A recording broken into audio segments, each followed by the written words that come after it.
जय श्री कृष्णा। जय श्री कृष्णा।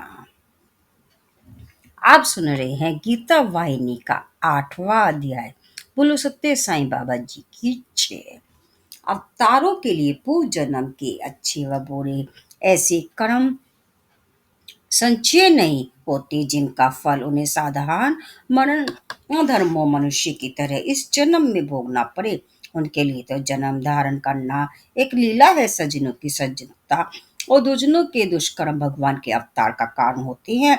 उदाहरण के लिए नरसिंह अवतार, लोभ, प्रहलाद के अच्छे गुण और हिरण्यकशिपु की दुष्टता दोनों इसका कारण हुए। भगवान के आगमन से सज्जन प्रसन्न होंगे और दुर्जन दुखी होंगे। मनुष्य रूप में अवतरित होने पर भी अवतार सुख और शोक से परे हैं। अवतार पंचतत्व के नहीं बने होते हैं। वे जिनमें है, मन में नहीं। अहंकार या मेरा तेरा इन्हें विचलित नहीं करता। अज्ञान से उत्पन्न भ्रम इन्हें छू भी नहीं सकता।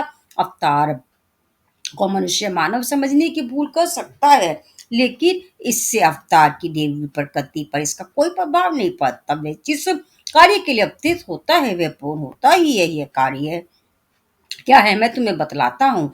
यह साधुओं की रक्षा, दुष्टों को दंड देना और धर्म को आश्रय देना है। साधुओं का अर्थ अवसर अक्सर योगी और सन्यासी माना जाता है। मेरा मतलब यहाँ इनसे नहीं है। साधु का अर्थ यहाँ साधु गुण, सज्जनता, सच्चाई, सदाचार से है, और यह गुण सब जानवरों और जंतुओं में भी पाए जा सकते हैं।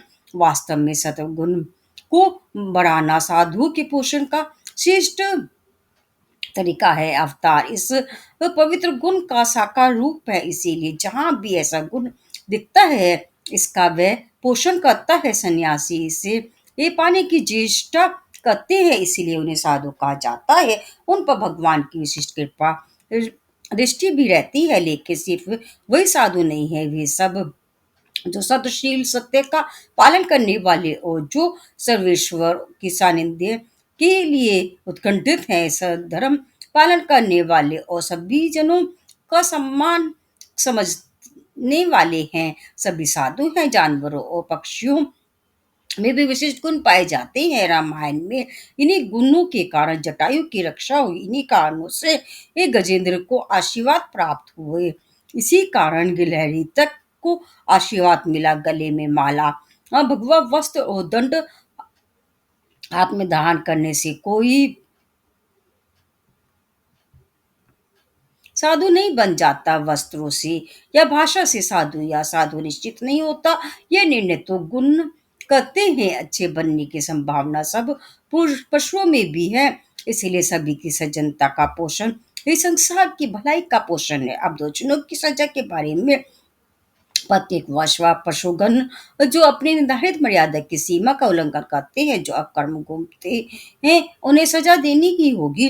जिन्होंने अपने रजोगुण और तमोगुण को बढ़ावा देकर अपने सतोगुण को लुप्त कर दिया है, और जिन्होंने दया, धर्म और दान के चिन्ह मिटा दिए हैं, उन्हें दंड देना ही होगा। तीसरी बात कृष्ण ने अर्जुन को यह बताई कि धर्म का पोषण करना भी उनका ही काम है। हम संदर्भ में साधु का दूसरा भी महत्वपूर्ण अर्थ है। साधु वे है जो अपने कर्तव्य से विमुख नहीं होता, चाहे कितना भी प्रलोभन या भय का अवसर हो। दर्शन ऐसे लोगों के लिए बाधा खड़ी करके प्रसन्न होते हैं और शास्त्रों में लिखे निर्देशों के विरुद्ध व्यवहार करते हैं। धर्म तथा धर्म स्थापना क्या है? ये शास्त्रों में ये निर्देशित धर्म का दृढ़ता से पालन करना, धर्मानुसार आचरण को महत्व देना और उसकी महत्ता का लोगों में प्रचार करना। वेद शास्त्र भगवान के अवतार, परम पुरुष और साधना के लिए आदर भाव और दृढ़ करना, जो कि इस जीवन के परे मोक्ष व ईश्वर की कृपा प्राप्ति का मार्ग है। इसी को धर्म संस्थापना, धर्म रक्षा या धर्मोद्धार कहा जाता है। जो कुछ भी मैं करता हूँ इसी एक ऊंचे अभिप्राय से करता हूँ, अपनी निजी उन्नति के लिए नहीं। जो इस रहस्य को जानते हैं वे जीवन मृत्यु के बंधन से छूट जाते हैं। कृष्ण ने कहा, भगवान को अपने से दूर अलग भिन्न अनुभव करना परोक्ष ज्ञान कहलाता है। विश्वव्यापी भगवान आत्म रूप अपने में है, यह अनुभव करना परोक्ष ज्ञान है। सब कार्य यदि समर्पण भाव से किए जाए तो मनुष्य का चित्त शुद्ध हो जा सकता है। शुद्ध चेतना वाले ही भगवान के जन्म और कर्म की दिव्यता को पहचान सकते हैं। कृष्ण ने कहा, सभी इस प्रकार इनकी दिव्यता नहीं समझ सकते, फिर भी मनुष्य रूप में अवतरे भगवान का समर्पण नहीं छोड़ना चाहिए। इस अवसर का लाभ उठाने के लिए जितना भी हो सकता है वो करो। इसमें तुम्हारी ओस ये कोई भी कमी नहीं रहनी चाहिए। इस अध्याय के 10वें श्लोक में इस प्रकार पर महत्व देकर और योग्य शिष्य के लक्षण भी बताए गए हैं। जो सभी मेरे जन्म की और कर्म की दिव्यता को समझ नहीं सकते, जो मोह, घृणा, भय और क्रोध रहित हैं और जो परमात्मा के नाम और रूप में लीन है, जिनका मेरी सेवा और कोई सहारा नहीं है, जो आत्मज्ञान द्वारा शुद्ध हो चुके हैं, एकमात्र वही मुझे समझ सकेंगे। जो मुझे दृढ़ता से खोजते हैं, जिनमें सत्य, धर्म और प्रेम है, वही मुझे तक पहुंच सकते हैं। ये नितांत सत्य है। इस पर विश्वास रखो। तुम्हारे मन में कुछ भी शंकाएं हो, उन्हें मिटा दो। आत्मिक चेतना को अज्ञानवश मनुष्य भारी संसार में लिप्त रहकर अशुद्ध कर देता है। शब्द, रस, रूप इत्यादि द्वारा वह मुक्त सुख प्राप्त करने का लालच होता है। इस प्रयत्न में परास्त होने पर वह व्यग्र होता है, घृणा और भय से भर जाता है। भय मनुष्य के मानसिक शक्ति स्रोत का अपहरण कर लेता है और आसानी से शांत न होने वाला क्रोध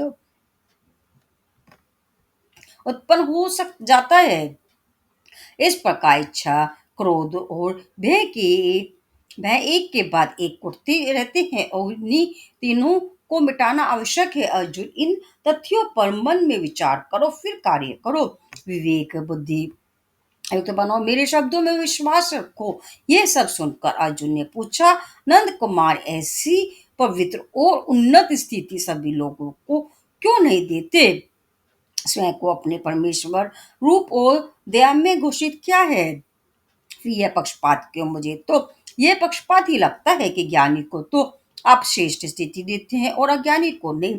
मैं तो यह भी कहूंगा कि अज्ञानी को तो विवेक बुद्धि भी नहीं होती। वह तो घड़ी के ढोलक की तरह एक वस्तु से दूसरी वस्तु की ओर झूलता रहता है और उसी को आशीर्वाद आपके आशीर्वाद की आवश्यकता भी अधिक होती है। ज्ञानी तो समझदार है, वह जानता है सब प्रशंसा विष्णु में है, फिर उसको इससे अधिक से स्पष्टता की क्या आवश्यकता है? उसे और अधिक कृपा की आवश्यकता भी नहीं है। कृपा, कृष्ण ने उत्तर दिया, हाँ, मनुष्य अवश्य ऐसे संदेह से ये व्याकुल रहते हैं। तुम मनुष्य मात्र की प्रतिनिधि हो, इसीलिए तुम्हारे संदेह सब मनुष्य के संदेह हैं।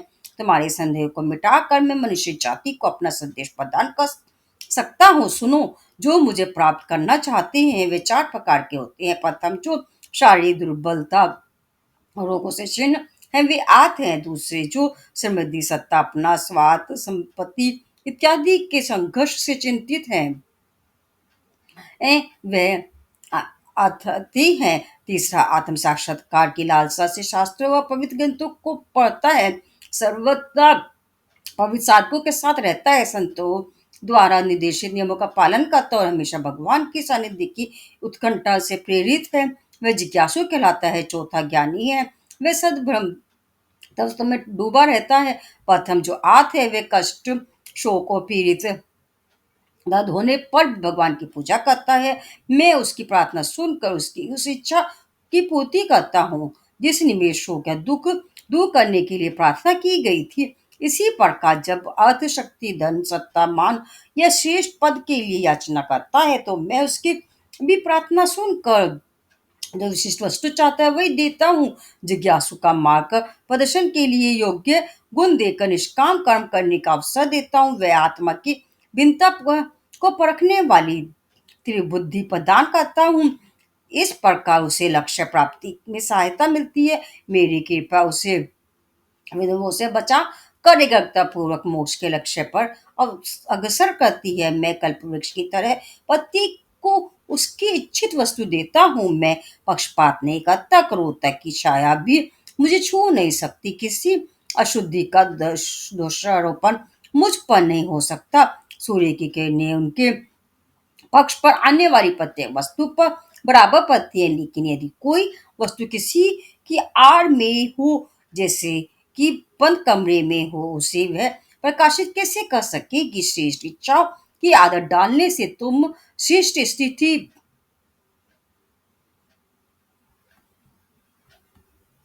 पा सकोगे। दोस्तों, आकांती और उसकी आकांक्षी और उनकी आकांक्षाओं का है, भगवान का नहीं। अर्जुन, मैं तो मनुष्य की आत्मा ही हूँ और मनुष्य मेरा ही आदर वह मुझ प्राप्त करने का प्रयत्न छोड़ देता है। कितना मूर्ख है वह, मेरे पास आने की उसे उत्कंठा नहीं और इसके विपरीत ऐसे वस्तुओं का पीछा करता है जो कि क्षणिक असत्य है और ना नश्वर है। मैं तुम्हें ऐसे विचित्र और मुक्तपूर्वक बर्ताव का कारण बताऊंगा।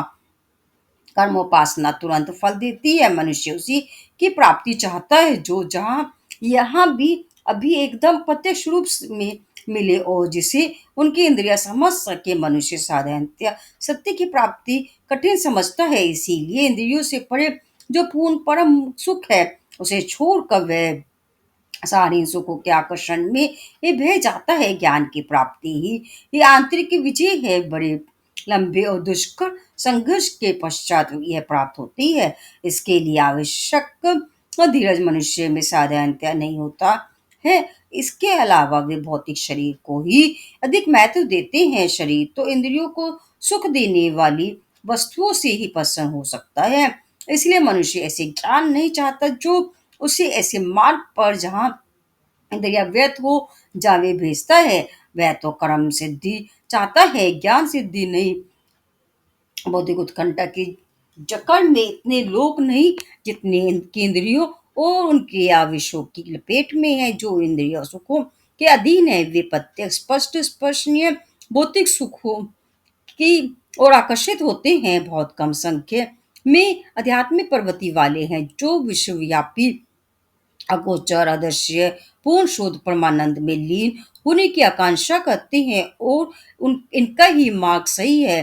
कर्मोपासना गलत मार्ग है। धर्म कर्मों का सच्चा मूल्यांकन सबके लिए स्पष्ट करना ही मेरा कार्य है, जो उचित जांच पड़ताल द्वारा ग्रहण किया जा सकता है। लेकिन अर्जुन, धर्म स्थापना जिसके लिए मैं यहाँ आया हूँ उसको करने के लिए का एक ही ढंग है, वह है चातुर्वर्ण्य, अर्थात गुणों और कर्मों के आधार पर लोगों की मुखी व्यवस्था। संसार को चलाने के लिए वर्ण व्यवस्था बहुत ही आवश्यक है। इसका महत्व समझना सरल नहीं है। कुछ लोग इस विश्वास में बह जाते हैं कि वर्ण व्यवस्था लोगों में भेदभाव फैलाकर मनुष्य को मनुष्य से दूर कर देती है। इस समस्या पर यदि विवेक बुद्धि द्वारा विचार किया जाए तब सत्य क्या है स्पष्ट मालूम हो जाएगा। इस निर्णय पर पहुंचना कि वर्ण व्यवस्था कल्याणकारी नहीं अज्ञान है। ऐसे निर्णय से अव्यवस्था बढ़ती है। मैंने यह व्यवस्था संसार के कल्याण की बुद्धि के लिए स्थापित की है, यानी लोकक्षेम के लिए। वंश से मनुष्य को सधर्मी समान प्रकृति के कार्य को करने में सहायता और संतोष मिलता है। इसके बिना मनुष्य एक क्षण भी सुख नहीं पा सकता। कार्य की सफलता के लिए वर्ण प्राणवायु ही है जिनमें सत्व गुण है। जिन्होंने ब्रह्म तत्व को समझ लिया है, जो आध्यात्मिक नैतिक और उन्नत जीवन का पोषण करते हैं और जो दूसरों को उनमें निहित सत्य स्वभाव के आनंद को अनुभव कराने में सहायक होते हैं, वे ब्राह्मण हैं। जो योग्य स्वस्थ राजकीय कानून न्याय और साथ ही देश के समृद्धि व जनता के लिए निर्देशित नैतिक विधान की रक्षा करते हैं, जो दुष्ट और पापियों का दमन करते हैं और पीड़ित व निर्बल की सहायता करते हैं। वे क्षत्रिय हैं जो उचित मर्यादा में लोगों के लिए संग्रह और वितरण करते हैं जिससे उनका शारीरिक जीवन सुखी बना रहे। वे वैश्य हैं जो सेवा कार्य द्वारा मनुष्य कल्याण की नींव डालते हैं। वे शक्ति और पुष्टता प्रदान करते हैं। वे शुद्ध कहलाते हैं। मैंने इन चारों वर्गों को इस प्रकार व्यवस्थित किया है कि यदि वह सब वन अपने निर्धारित कर्तव्य को करे तो संसार की पूर्ण रूप से उन्नति होगी। इस व्यवस्था और परिणाम स्वरूप उत्तरदायित्व का विभाजन कर दिया गया है। जिन व्यक्ति शोक और भय रहित होकर सुखी और एकात्म सामाजिक जीवन व्यतीत करे, यह वन व्यवस्था भारत पर भगवान की कृपा का एक उदाहरण है। भारतवर्ष की प्रजा धन्य है क्योंकि वह हर कार्य भगवान की आज्ञा मानकर उनकी कृपा की ओर ले जाने वाली समझती है। इस पर विचार करना होगा क्योंकि यह बहुत महत्वपूर्ण है। इस समय इस दैविक आज्ञा के उल्लंघन का संकट है। यदि शासक वन व्यवस्था को बदल देंगे तो संसार को यह वंचित सुख नहीं मिलेगा जो सब चाहते हैं। बहुत से लोग तर्क करते हैं, उपदेश देते हैं और भारत की दुर्दशा का कारण वन व्यवस्था है।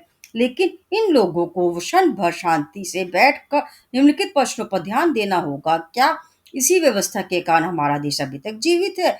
जो देश की दुर्दशा हुई, क्या वह इस व्यवस्था के शिथिल होने से हुई है? और फिर अपने इन निर्णयों के आधार पर वन व्यवस्था को निकाल फेंकने का परामर्श दे सकते हैं, किंतु बिना किसी निष्पक्ष शोध के जो लोग वन व्यवस्था को दूषित ठहराते हैं उनके परामर्श का कोई मूल्य नहीं हो सकता। इसमें संदेह नहीं कि वन व्यवस्था अपने सही मार्ग से हट गई है और गलत मार्ग की ओर बहकी जा रही है। अनेकों महान लोगों ने इस बात पर ध्यान आकर्षित किया है, लेकिन केवल इतना ही कारण इसको निकाल फेंकने के लिए पर्याप्त नहीं है। यदि पैर हाथ का काम करने लगे और हाथ पैर का काम करने लगे तो हाथ व पैर को ही काट फेंकने की सलाह उचित ना होगी। बिगड़ी हुई बात को सुधारने का प्रयत्न करना होगा, ना कि वन व्यवस्था को ही उखाड़ कर फेंकने का। वैज्ञता और अशांति का कारण वन व्यवस्था नहीं है, दोष तो अनियमित तरीकों का है जिन्होंने जिनसे अव्यवस्था बढ़ी है।